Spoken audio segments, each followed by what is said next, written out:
I think that our visible leaders sort of set the tone for, who we are and who we want to be and where we want to go. But I wholeheartedly agree with you that many of the most influential leaders who make a difference on a day-to-day basis have no titles at all.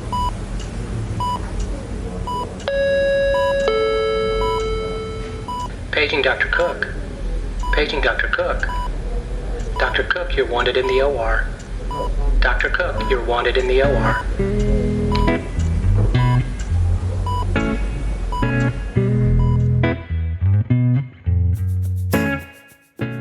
Welcome to the Prescription for Success podcast with your host, Dr. Randy Cook.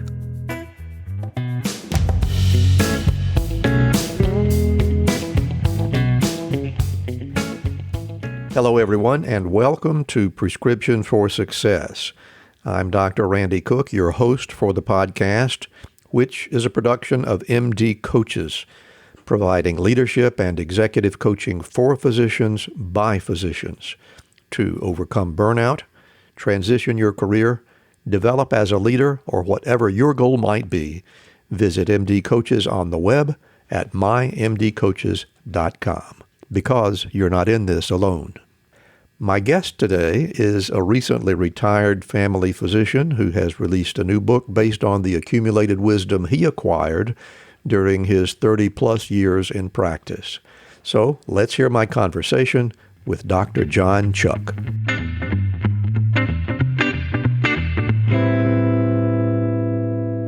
What a great pleasure it is for me today to have Dr. John Chuck on the show, a recently retired family physician out in California. John, thanks so much for being here. Oh, it's my pleasure. Thanks for having me.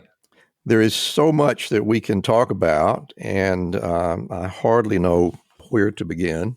But what we typically do in this show is begin at the beginning. So with that, let's talk about the fact that you are a California native born in San Francisco. Is that right?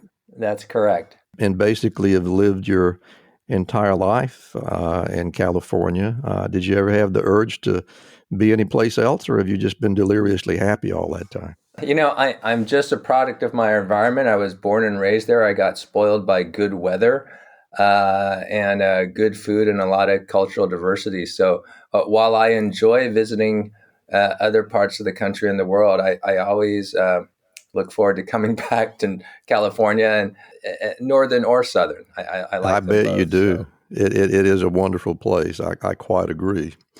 But let's talk some more about your beginnings. Do you recall when you first began to think that you might become a physician?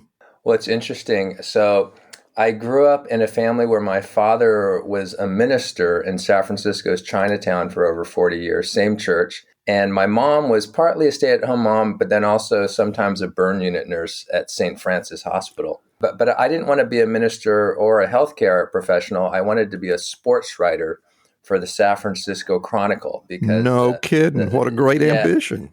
Well, let's see. The sporting section in the Chronicle was called the Sporting Green, and the paper was white, but the sporting section was literally mint green colored. And I wasn't a great athlete growing up, but I loved to follow the Giants and the 49ers and the Warriors. And when I was a senior in high school, I thought I was a pretty good writer. But one day I had this realization that I wasn't even the best writer in my class of 30 pimply high school seniors. And I thought, if I'm not the best writer in this little group, I'm pretty sure that nobody will pay me to write. I made the right decision not to go into writing. And I said to myself, well, I love people and I love science. So maybe I'll head off to Cal and try and be a pre-med student. And as you know, having been a pre-med, you just kind of take it year by year. And, if you keep passing class, you think, well, maybe I have a chance and stuff. So it worked out. Did you get encouragement from your mom? No, it's so funny you asked that. That is a great question. So my mom and dad have both passed. But after my mom passed, I was talking to my dad and he said, your mom never wanted to tell you this, but when you expressed an interest in medicine, she was very sad because she thought that it was too difficult of a career, but she didn't want to discourage you. So she never told you that. That's very interesting. Do you think it's possible that your mom might have seen in the faces of the physicians that she worked with the very sort of thing that we struggle with today, and namely burnout, which probably hadn't been named at that time? But do you think that was on her mind at all? I think that was exactly it. She is somebody who she went to Stanford Nursing School on the GI Bill, and then she was in charge of a big pediatric unit at the old Stanford Hospital in San Francisco, which is where I was born. And I just think that what she observed in the physicians was that they worked very hard and didn't have much of a personal life. But it's interesting because a couple of my role models in medicine were uncles who were physicians. And I saw that they were very busy and they really enjoyed their work. And they didn't have a whole lot of time for family. But I thought that might kind of work out for me if I tried a little harder than they did to spend time with my family. Which you have done.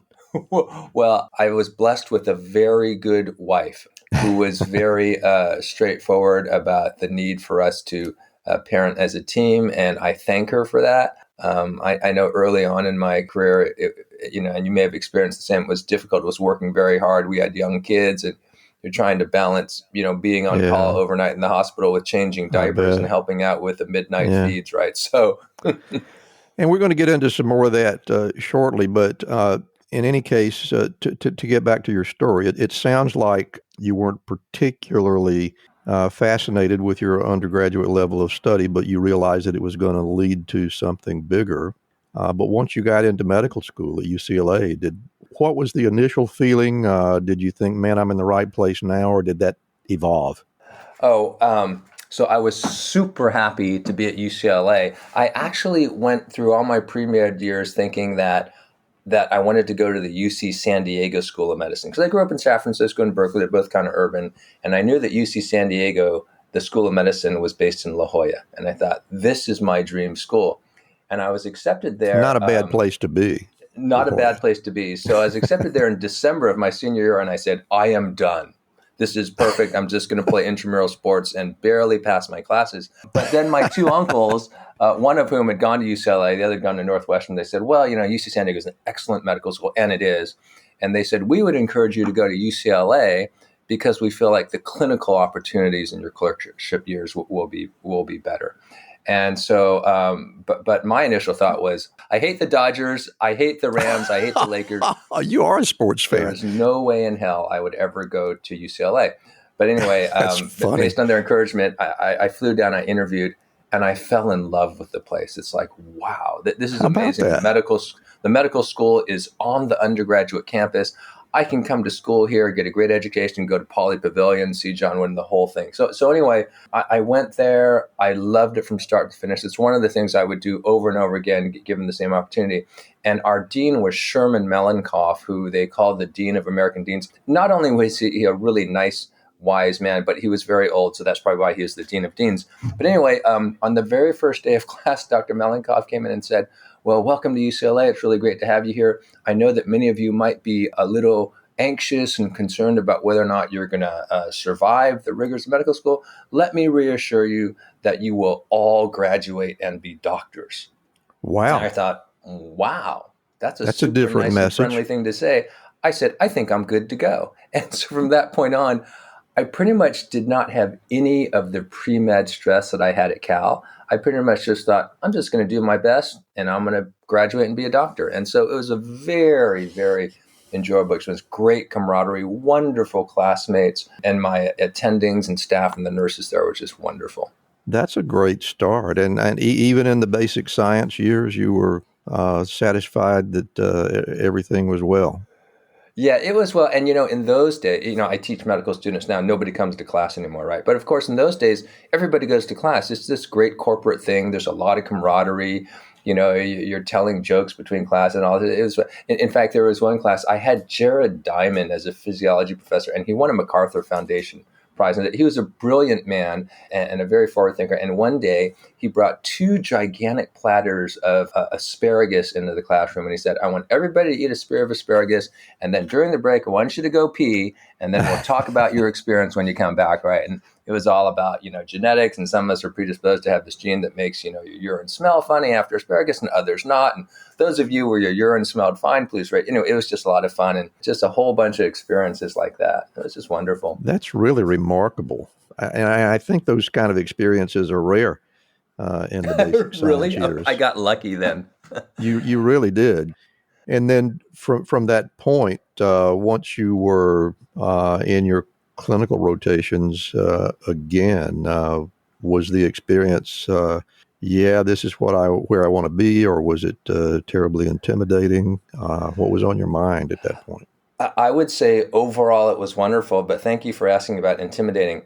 So my uncle, who had attended Cal and UCLA School of Medicine, did his medicine residency at the VA Wadsworth, which is a wonderful VA right off Wilshire Boulevard. So I signed up for 20 weeks of clerkship work at the VA Wadsworth. It was probably an overshoot, but talk about intimidating. I did surgery on Dr. Pizarro's service at the VA. It was vascular surgery. And we would have morning rounds in this gigantic circle. And Dr. Pizarro looked like George C. Scott. And he was an excellent surgeon and great teacher, but super intimidating.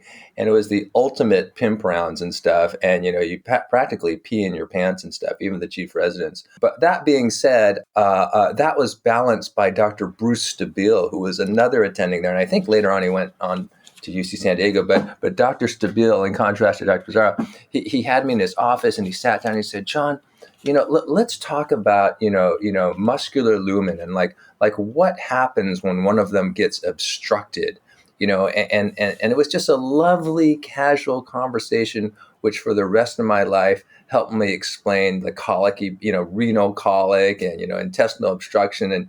And so anyway, that was really fun. And then the thing I did love about UCLA, and turned out my uncles were right, was the breadth of clinical experience at the VA versus Cedars-Sinai versus Harvard, UCLA, Olive View. And then ultimately, I did a 1-month rotation on the family medicine service at the Kaiser Sunset Hospital that kind of was a big pivot point in my life, because coming to medical school, I wasn't sure what I was going to do, and I knew nothing about Kaiser Permanente.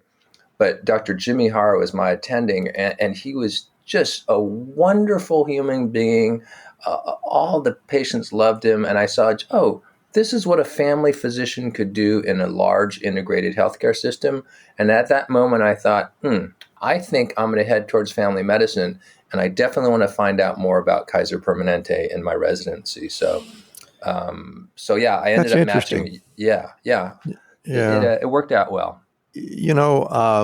I think it's fair to say that the Kaiser Permanente system is profoundly unique, and people don't have an opportunity to see anything like it in other parts of the U.S. And I know it's difficult for you to imagine what it might have been like, but suppose you didn't have that proximity to KP back in those years. What if you were the wilderness of southern Louisiana or something of that nature?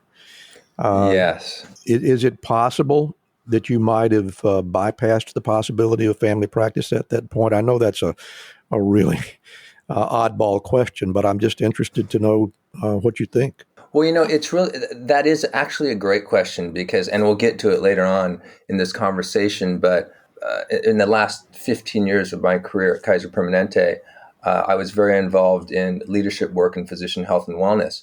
And I ended up working not just within Kaiser Permanente, but with many groups outside of Kaiser Permanente throughout the country. And I learned a lot about the experience outside of a large integrated healthcare system. And I had envisioned in my pre-med years and maybe in my early medical school years, I envisioned I was going to have a practice like my Uncle Arthur. He was a solo practice general internist in Fresno, California, which is like a Central Valley ag town here in California. And so I did have many thoughts about what life like that would be like. And when I was a third-year resident, I did a 1-month elective with a family physician group of 3 in Vacaville, California, which is a small Northern California town. It would have approximated Uncle Arthur's career. And they offered me a job, and they gave me a $500 Brunner's Furniture gift certificate, and it was very attractive. Wow, you were bribed. Family practice. Yeah, it was a bribe, but it was a family practice group that took care. They were the team doctors at Vacaville High School. Mm-hmm. They took care of the mayor. It was just wonderful. But I sort of saw the writing on the wall in the late '80s, and a lot of the smaller groups were being consumed by large groups. And sure enough, a few years after I declined that job offer, their lovely little 3-man group was consumed by a much larger group, Mm-hmm. and then it lost much of its character. But I still, I know that to this day, many physicians, in America and throughout the world are in, traditional practice like Uncle Arthur was in decades ago, but that it's very challenging, right? You bet. In so many ways. And I'm very, sympathetic. And I hope that one day I can do things or maybe say some things during this podcast that would help those people. And I want to get back to enlarge on that question a bit. You made the decision to go into family practice, and once you were in the postgraduate arena, I gather from everything that I've read about you that you must have felt I am really headed in the right direction. Am I correct about that? Well, yes, you are correct about that. When I was in medical school, it turned out that I liked every rotation I was on, literally every rotation, because I went to medical school thinking maybe I'll be a geriatrician or a gastroenterologist. My wife's uncle was a gastroenterologist in Fresno, and when I was in a pre-med, he took me into his office and he showed me all these esophageal dilators and endoscopes. And I thought, this could be pretty fun. And I'm pretty good with my hands, and I love to do procedures. So you thought it would be fun to shove an esophageal dilator down somebody's throat, right? Well, if it would relieve their dysphagia, yes. You're not sounding like Marcus Welby here, but do go ahead with your story. By the way, I love Marcus Welby and Dr. Kali and all that. But in any event, so I liked everything. And then I met Dr. Hara, and I thought, wow, I could be a family physician and be many things to many people. I could be the person that answers 95% of the healthcare-related questions at a cocktail party.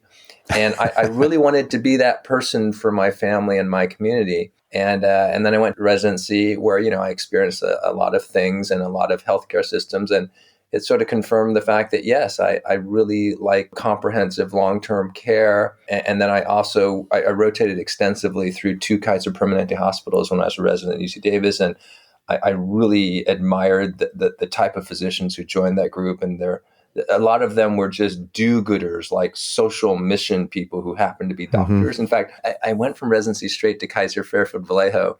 And Vallejo is, it's a challenged urban setting, low socioeconomic population. And I was working side by side with some outstanding internists and family doctors and people like Sandy Brunk and Howard Swire. And I'd say, why did you guys join Kaiser Permanente when it was very unpopular and it was shunned by the medical societies and everything? And they said, we just believed in outstanding care for all human beings, regardless of their ability to pay. And I'm thinking, oh my God, you people are so much more benevolent than I am. I said, I joined because it seemed like a really good job and the salary and benefits were solid, right? And so anyway, I was just immersed. I was in the simmer sauce of really smart, good people on a mission to transform, the face of American healthcare. And I knew right away I was in the right place. In fact, the gentleman that recruited me, Steve Friedman, was from Pottstown, Pennsylvania. Really funny, energetic Jewish guy. He went to Princeton, then Stanford Medical School, and he trained in family medicine at a UC Davis affiliated program. And when I met him and I interviewed and I met his colleagues, during my interview, Fred Kleinzinger, who had gone to Harvard and came out west and was living in Oakland, he taught me how to do a toenail excision.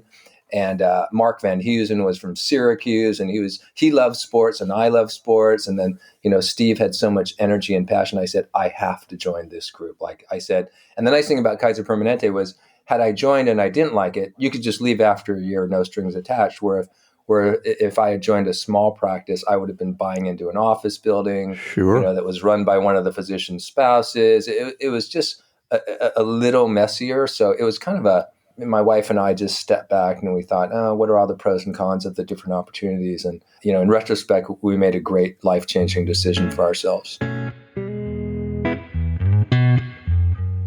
Hi, I'm Rhonda Crow, founder and CEO for MD Coaches. Here on RX for Success, we interview a lot of great medical professionals on how they grew their careers, how they overcame challenges, and how they handle day-to-day work.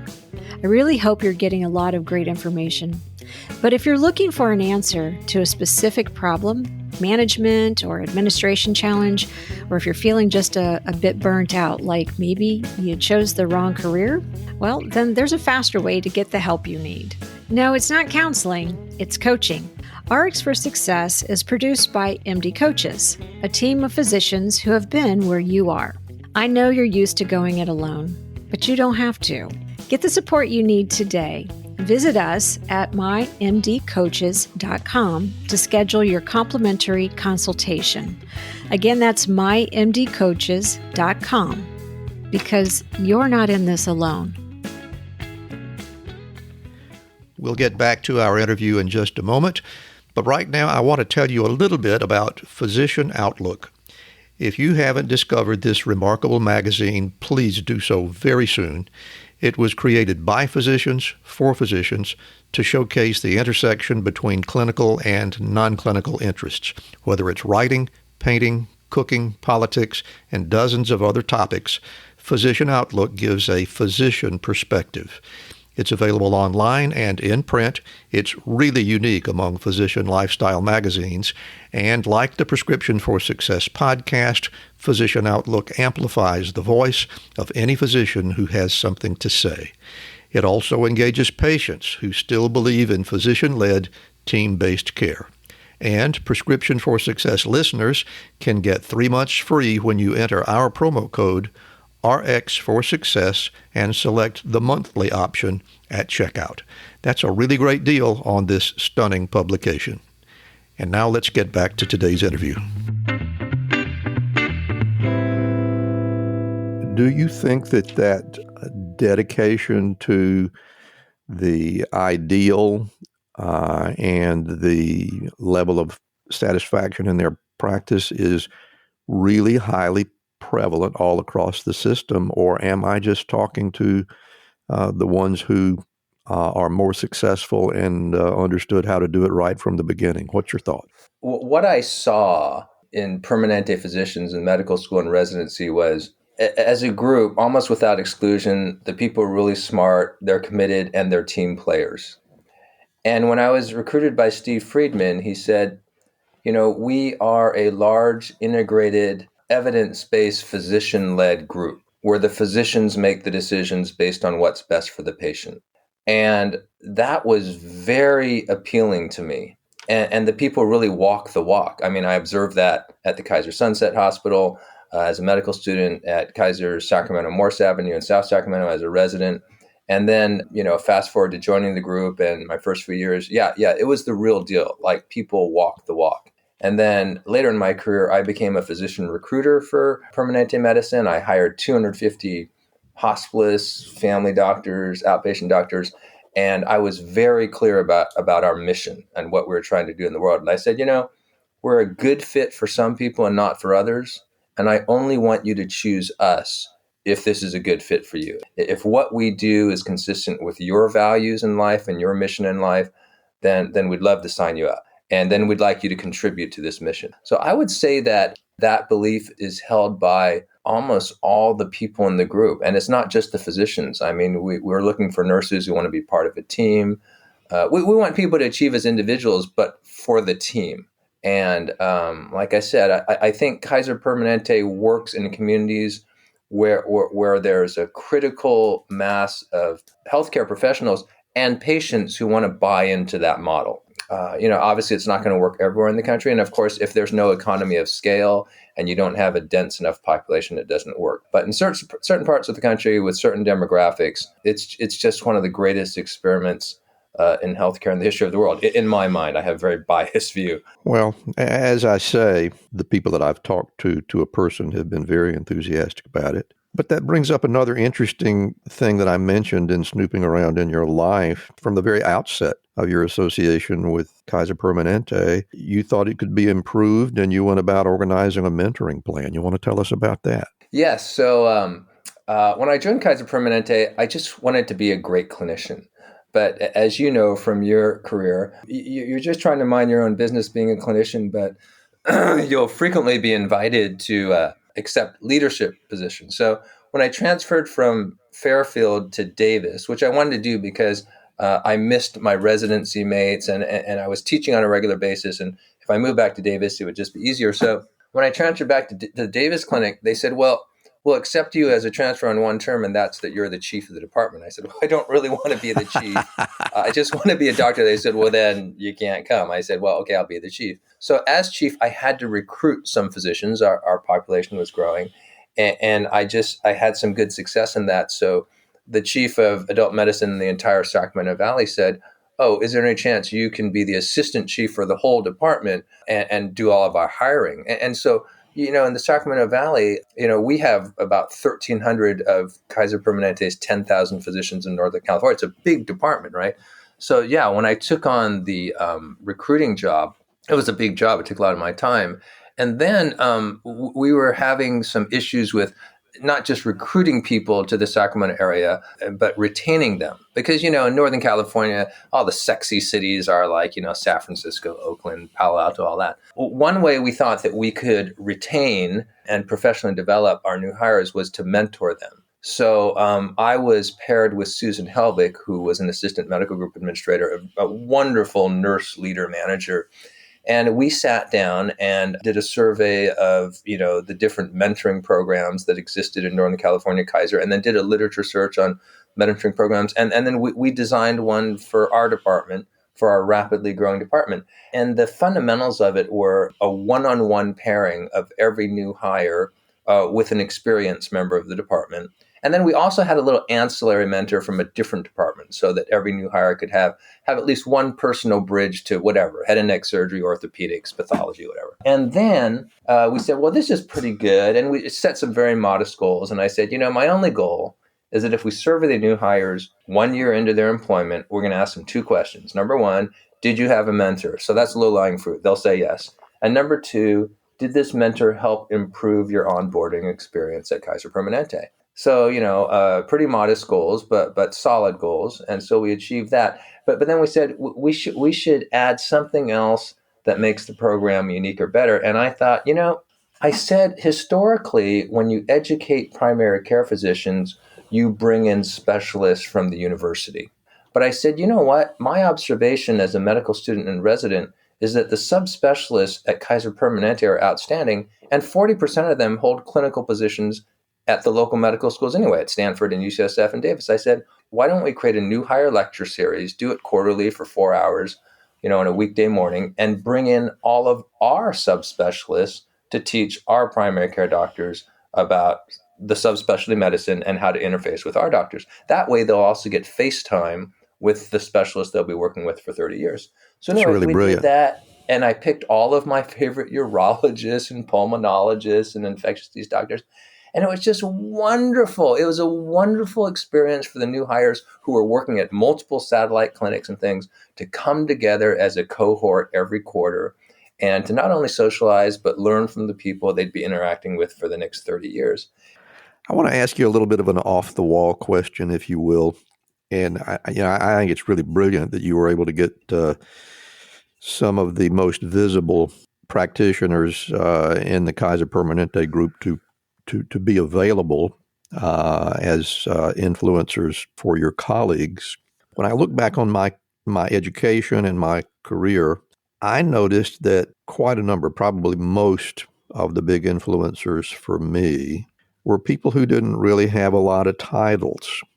The people who were at the top of the heap were sort of busy making big decisions and steering the ship and that sort of thing. But the people that I had so much respect for, they were not in those positions. They were the day-to-day people that I had conversations with over coffee and that sort of thing. And I'm wondering if you think is it possible that our most visible leaders are not necessarily our best examples, our best mentors? What do you think? I think that our visible leaders sort of set the tone for, who we are and who we want to be and where we want to go. But I wholeheartedly agree with you that many of the most influential leaders who make a difference on a day-to-day basis have no titles at all. So actually, one of my favorite leaders who I admired the most during, my career at Kaiser was Carlos, who was our head custodian at the Kaiser Davis Clinic. You say, well, what does Carlos do? Well, first of all, he kept the place spick and span. And, we do all these member patient satisfaction surveys. And I guarantee you that if our clinic is not super clean and tidy and smelling wonderful, there's no way that I could do a service recovery despite my best efforts. And Carlos not only kept our place looking great, but when we had a patient with lice or there was vomit and everybody is so afraid and wigs out, Carlos shows up like the professional he is and does his job with a smile. But he did more than that, actually. Carlos was also the guy that inspired us to exercise more. So at lunch, despite his busy days, he would go on a walk and invite the rest of us to go on a walk. And in Davis, Wow. It sometimes is 107 degrees at lunchtime, but he was very consistent. And he said, hey, and I said, Carlos, I'm busy. He goes, hey, no, if you walk with me, you'll feel better when you come back. You'll be a better doctor this afternoon. Sure enough, whenever I joined him, I was sort of infected by his enthusiasm. And yeah, it is true. If you work straight through lunch and then try and grind out in the afternoon, you're just a skeleton of what you could be. So yeah, I would say he was a leader professionally, but also culturally, and sort of like service with a smile. I thought, if Carlos can clean up vomit with a smile and a professional attitude, I can deal with a narcotic-seeking patient or borderline personality or somebody, filing a formal complaint against me. I mean, so yeah, I absolutely agree. I think some of my favorite role models are people who don't have official leadership titles. Well, thank you for affirming my faith in the unsung heroes. I think they're really, really important. So, really successful career at KP, but fairly recently, you made the decision that it was time to retire, or at least semi-retire from clinical practice. And I mean, it sounds to me like you were really having a ball practicing medicine, and I wonder what it was that made you say when you woke up one morning that maybe it's time to close the door on that chapter? Wonderful question. And I think a lot of people, including people who knew me well and with whom I worked closely, were surprised when I retired at age 60 last year. So in our medical group, it's known that you can retire at 60. And I had planned on doing that for at least 10 years. And I think maybe the role model for me in that was my father, who was a minister at the same church in San Francisco as Chinatown for about 40 years. But he had always planned to do a really good job as the head pastor at the same place for a long time. And then when he retired, he did an intentional pivot shift, and he started teaching at a seminary in Berkeley on a regular basis. And he supplemented that by pretty extensive intentional mentoring of seminary students and young ministers and things. And so I thought, wow, isn't that wonderful how my dad had a whole second chapter career that was just kind of life stage appropriate and played to his strengths at that age. So I always thought that, especially in the last 15 years of my career at Kaiser, where I was working extensively in burnout and wellness issues, I thought, yeah, I think what I want to do is just give Kaiser Permanente my all for the 31 years. And then I want to do a pivot shift and get more involved in wellness work and teaching. So when I retired, I spent about 4 months cleaning out our garage and start to put a dent in our yard, which I had literally ignored entire perimeter sides of my house for 26 years. So I did that for a while. And then I, in my years of leadership work and wellness, I had talked about a lot of topics, developed a lot of programs, and I was afraid that I was going to forget those things that I thought were helpful to people. So I kept this little private blog called Pearls from the Practice of Life. And I just listed all the things that I had learned and all the things that I was teaching people. And I said, when I retire, I'm just going to leisurely write a book where I do a chapter on every one of these topics. And so I kind of did that in bits and pieces over 6 months after my retirement. And one day I looked up at my wife and I said, I think I'm done. I think it's ready to go. And I found a layout editor on Upwork.com, and she designed the jacket cover, and I published it on Amazon and launched it in June of this year. It's just been wonderful. And one thing I told my wife was, now that I've written down all these things I want to pass on to the world, if I have an untimely accident, I'm okay with it, because everything I want to share with my children in the world is in this book. So I wrote the book. I started a wellness consulting business for healthcare professionals. And then also serendipitously, when I retired and I sent out my retirement letter to my patients, one of my patients, who's the founder of California North State University, when he got the letter, he said, "Hey, can you call me tonight?" He texted me. He said, "Can we talk tonight?" He said, "I would love for you to come teach at California North State." And I had taught at UC Davis Medical School for 30 years and stuff. Mm-hmm. But I was sort of intrigued by the idea of teaching in another place. It's kind of a little upstart place, right? Led by this dynamo who doesn't know that he shouldn't be able to do these things on this timeline,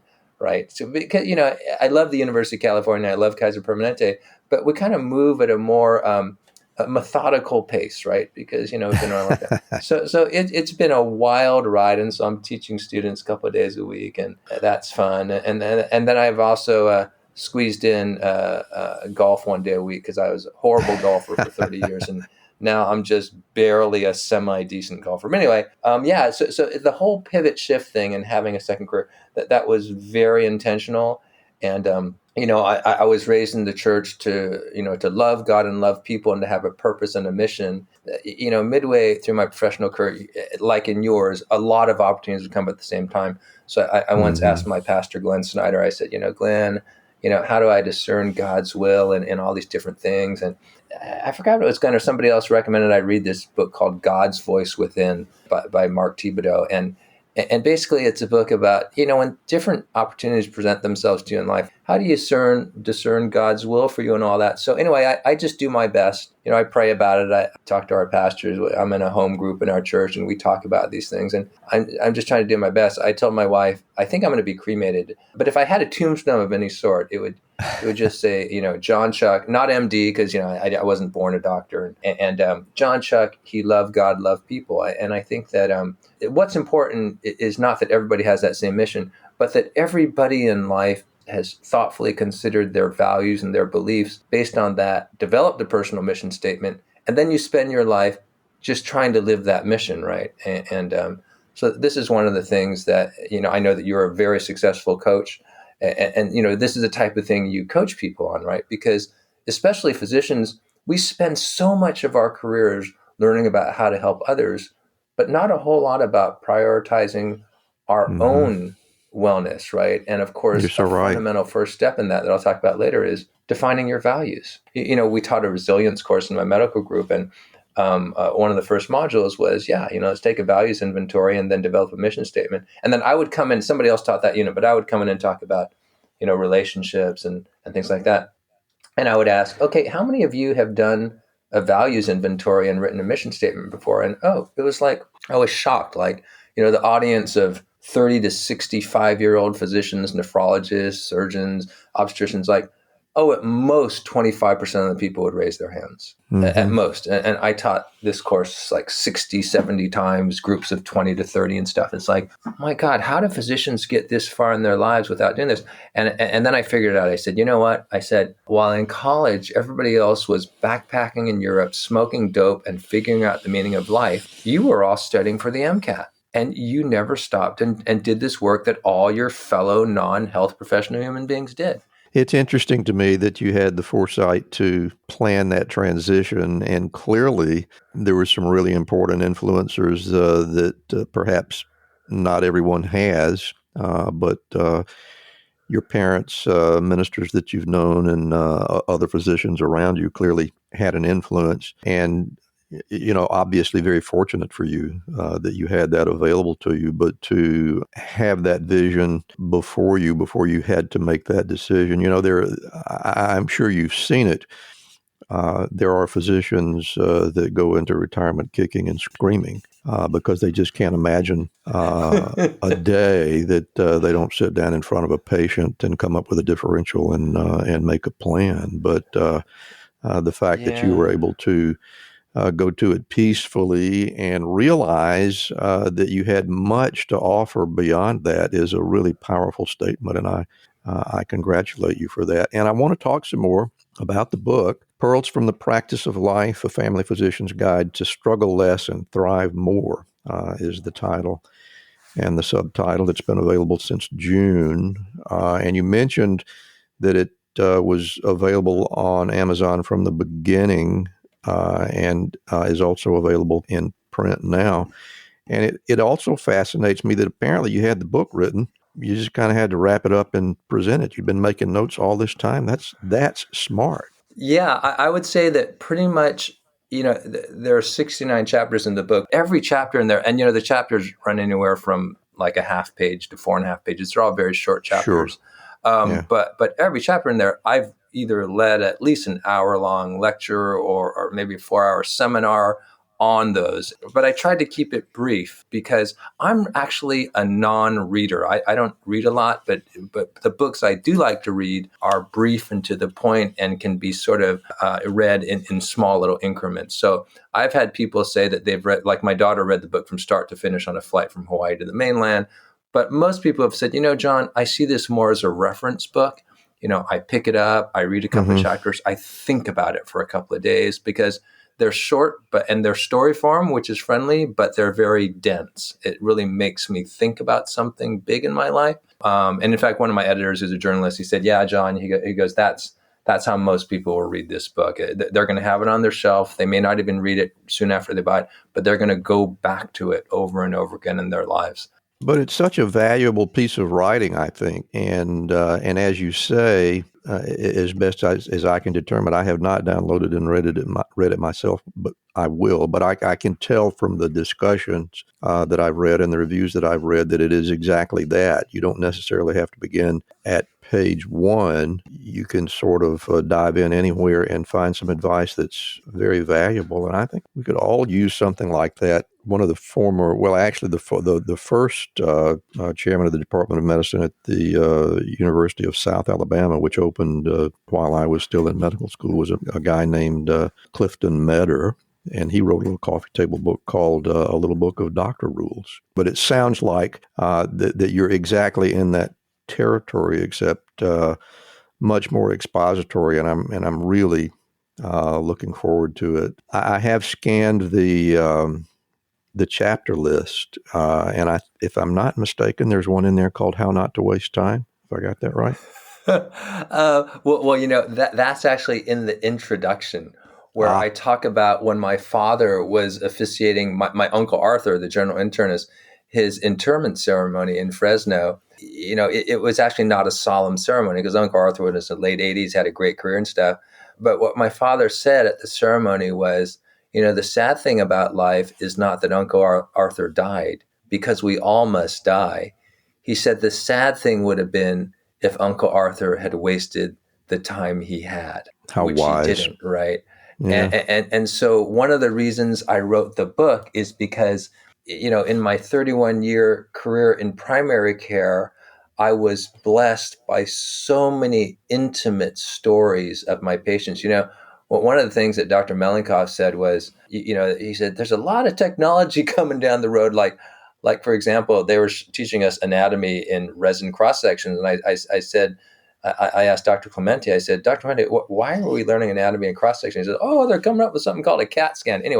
But Dr. Melenkoff said, there's a lot of technology coming around. But he said, one thing will never change. And that is the fact that when you put on your white coat and you go in your dining room and you close your door behind you, there's a lot of transference going on, and patients will just share with you these unfiltered, high-octane stories that will bring you to your knees. Yeah. And I found that was one of the greatest blessings of my life. But one of the things I learned in these stories is that a lot of people were not adapting to the circumstances in their life that were favorable in ways that were favorable to them having joy and meaning.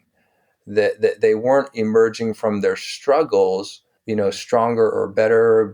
But in other patients, I discovered ways that they were marvelously adapting to the challenges in their life. And the purpose of this book is for me to share all those. First of all, it's to let people know that I hear them in their suffering, and I know that suffering is an essential element of the human condition. But I want to share with those people some pearls of wisdom that will help them to not to struggle less, but maybe to suffer less and to have more joy and meaning. And in the book, I talk about, what is joy, what is meaning, what are struggles, what might be some ways that people have dealt with struggles. So it's honestly everything I know based on my work about how to help people lead their best life. And and you clearly have been unusually observant about the lives that are going on around you in addition to your own life. One of the most powerful mentors in my life was a guy named Tinsley Harrison. He was the original editor of Harrison's Internal Medicine.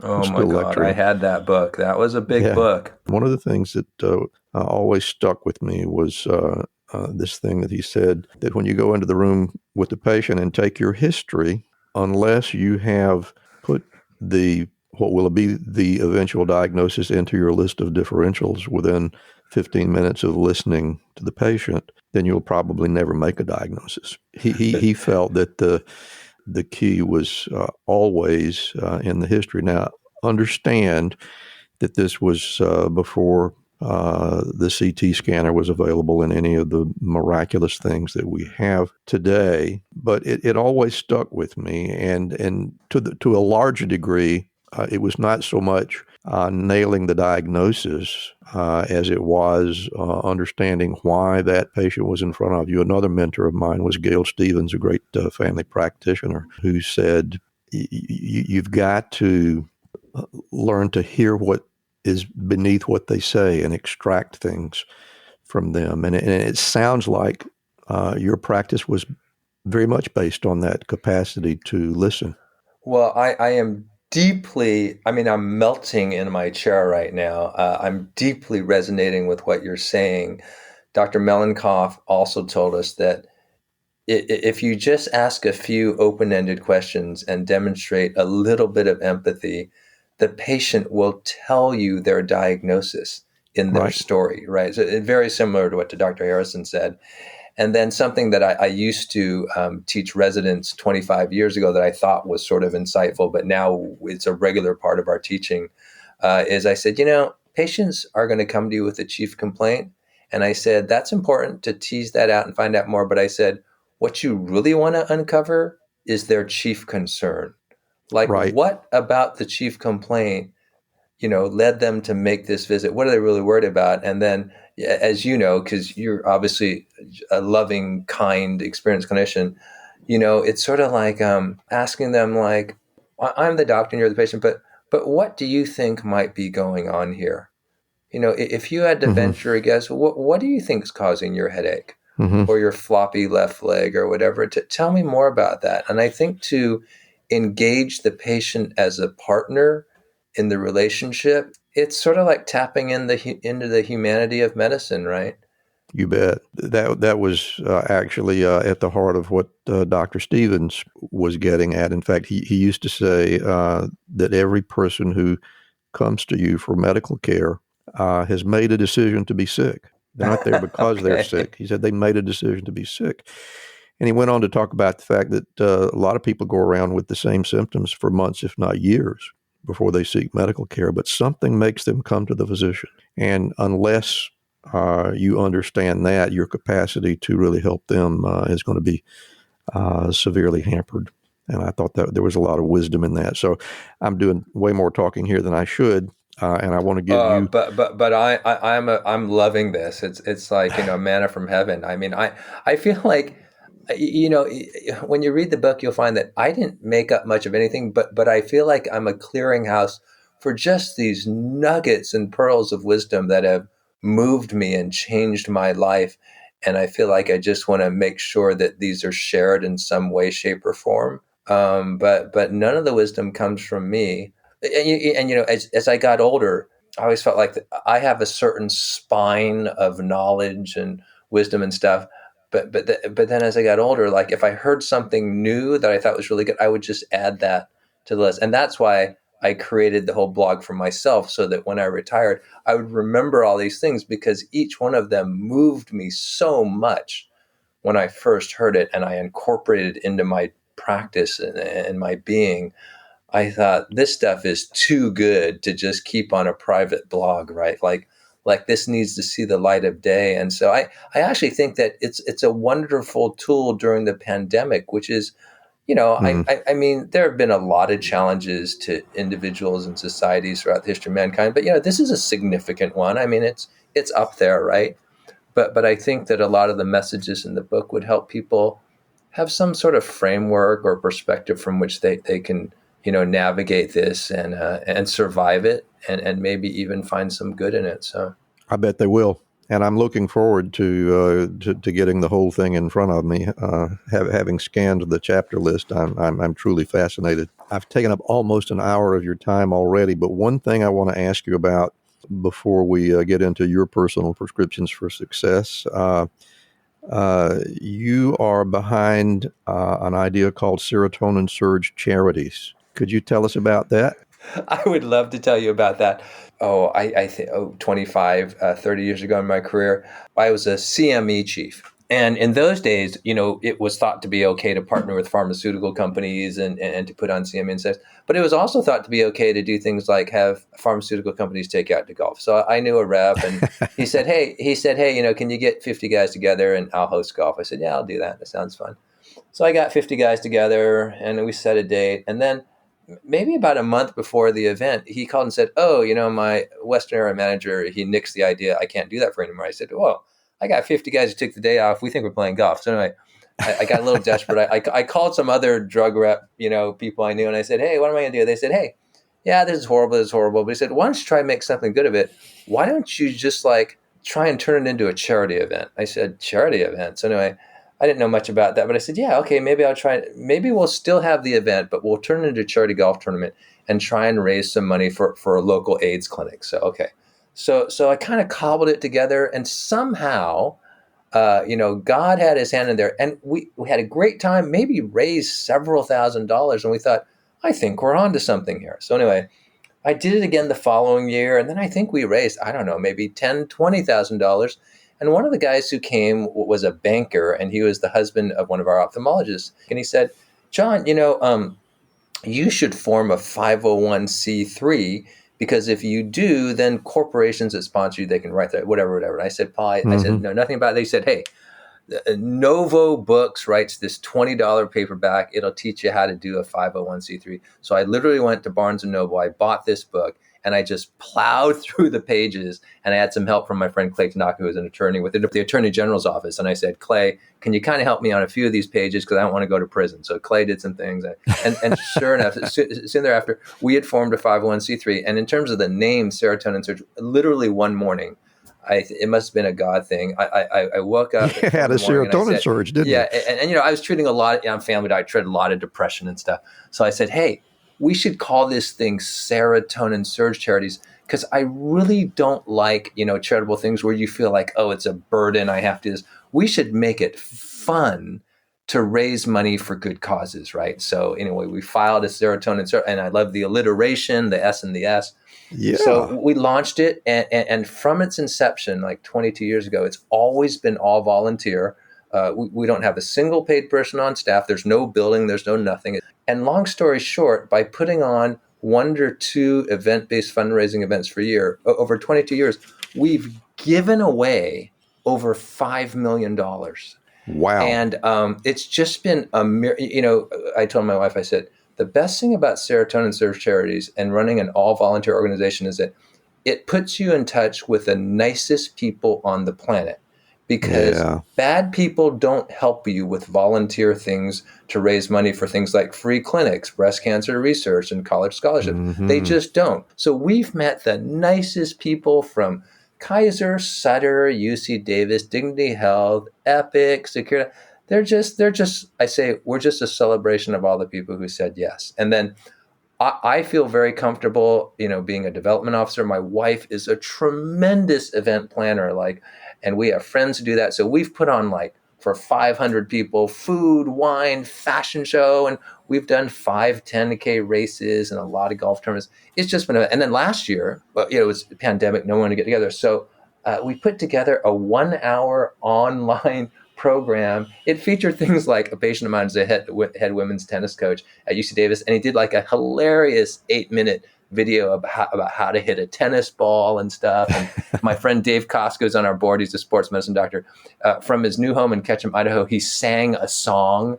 Beautiful. He's a great musician. And then after he did it, a week later, he and his wife, Sue, sent us a gigantic check. I said, Dave, you already performed. He goes, no, we just really believe in the cause. So anyway, last year, 1-hour virtual event, we raised over $200,000 for safety net medical care online in an hour. And we had more personal donations than ever in the history of our organization. And so I said, hey, the pandemic sucks. It's horrible.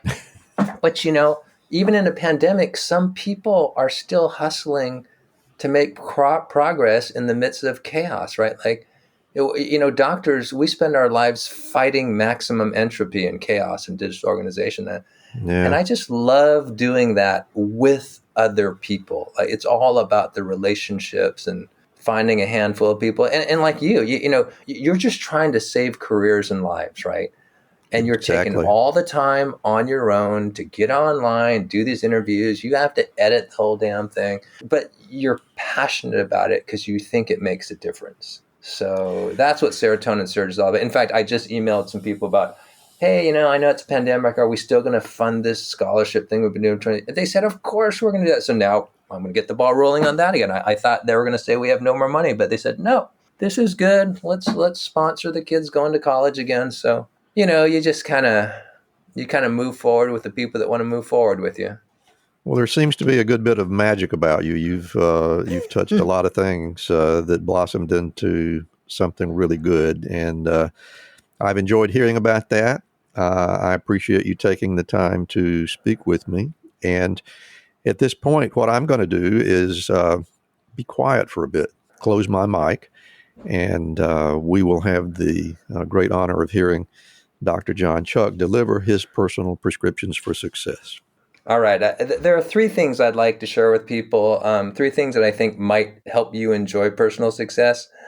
The first is early on in your life, you should sit down, create some time and space to sit down and do what's called a values inventory, where you basically define for yourself what you really value in life. And based on the results of that self-inventory, you should begin working on your personal mission statement. Like, who do you want to be in this world? What do you want to get done before you die?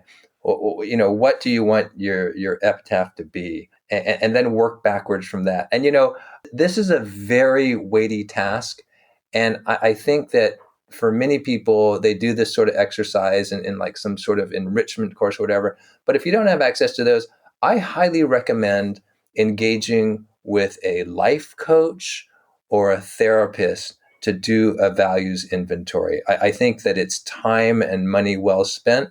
And I know that Dr. Cook and his organization, they offer those services, but either use them or somebody else that and trust, and engage in that really important work. Because what we know intuitively and through evidence-based research is that people who have defined their values and who have crafted a personal mission statement and then go on to lead a values congruent life, where what you do and what you think reflects your values and what you're trying to get done with your one brief time on this earth, those people have more joy, meaning, and wellness in their lives. My second recommendation is struggles and suffering. It's an essential part of the human condition. So I recommend that you adapt to change and suffering by adopting best practices. So my source of wisdom for this is the great Chip Heath, who's a business school professor at Stanford, and he wrote this wonderful book called Switch: How to Change When Change is Hard. And Professor Heath says, individuals and societies and groups have always faced great challenges. And if you look around in the wake of those challenges, you will see that some individuals or organizations are adapting to the stress better. And he calls those people and organizations bright spots. And he said that your responsibility in life is to either be a bright spot or to identify the bright spots and to just copy their habits and behaviors. So once again, we're all going to face challenges. They're inevitable. If you aren't challenged or struggling now, you will be in the near future. So when that happens to you, once again, adapt to the change by adopting a best practice, and that will be very helpful. The last recommendation I have is to invest deeply in the relationships that bring your life joy and meaning. So I would recommend you read this book by Richard Swenson, a family doctor, titled Restoring Margin to Overloaded Lives. And what Dr. Swenson says in the book is that in his clinical practice, so many people came to him disengaged, burned out, depressed. And he found that one of the reasons is because they were looking for wellness, joy, and meaning in things. And he said, wellness, joy, and meaning never come from things. They come from relationships. And he said, you have three types of relationships.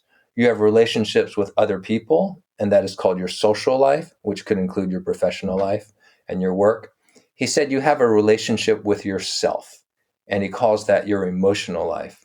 And I've run that by many counselors, and they say, yeah, that's a lovely way to describe your emotional life, is your relationship with yourself and the story you tell yourself about yourself. And lastly, Dr. Swenson says that your relationship with God is your spiritual life. And for many people, the spiritual life is a very strong source of their joy and meaning. I would add to Dr. Swenson's recommendations that there's a fourth type of relationship that brings many of us joy and meaning, and that would be our relationship with nature. And you might relate to that if you've ever been snorkeling in Hawaii or hiking on the Pacific Crest Trail or whatever. Sometimes that connection with nature is a supernatural experience that definitely helps you resonate with your own joy and meaning. And then I'm going to add one bonus recommendation as part of my prescription for success, and that is that your sustainable best effort is by definition the best you can do. And I think that many of us, especially those of us in healthcare, who are all the most obsessive, compulsive people from the third grade, which, by the way, is abnormal. Like when we were on the third grade and the teacher offered extra credit, we all did that. That is not normal, but that's kind of who we are. The problem is when we carry that MO past our training years into our long professional careers, that exact same approach to life, which was very adaptive to get you into your profession, it's the exact same thing that will destroy you in a long career where perfection is not really attainable or possible.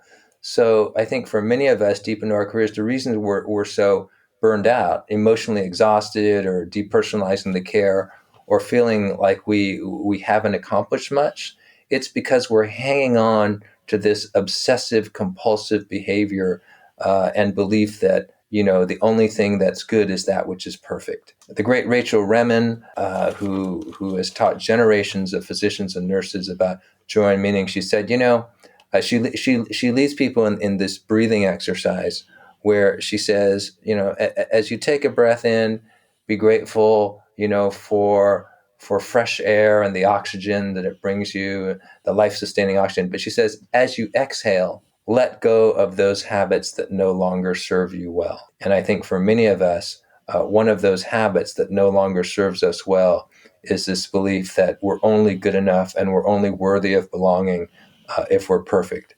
And that's not true. Your sustainable best effort is by definition the best you can do. And it's really what your family and your patients and your community want from you, your sustainable best effort. So that's it. That's my prescription for success. Best wishes. Dr. John Chuck, I have to say you're one of those rare individuals who have a lot to say, and it's all worth listening to. And I thank you for sharing with us today. Before we leave, I want to give you an opportunity to tell our audience anything that you would like to tell us about how to find you and where to find your book. So if it's Twitter handles or email addresses or whatever, what would you like to share with us? Well, the best place to find out more about the book, Pearls from the Practice of Life, A Family Physician's Guide to Help You Struggle Less and Thrive More, is to go to johnchuckpearls.blogspot.com. I'm a huge fan of Google's free blogs, which is Blogspot. And so johnchuckpearls.blogspot.com, it'll tell you everything about the book and how to buy it through Amazon. And if you'd like to find out more about the wellness work I'm doing in the world, you can go to johnchuckwellness.blogspot.com. And last but not least, I would love to hear from you by email. And you can reach me at johnchuck1, the number 1, @gmail.com. John, it's been a great pleasure speaking with you today, and I can't thank you enough for being with us. And maybe we have you back sometime. It's been a great conversation.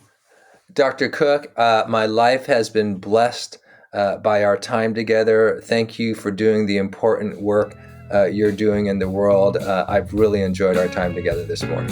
Thanks again, John. Thank you so much for listening with us today.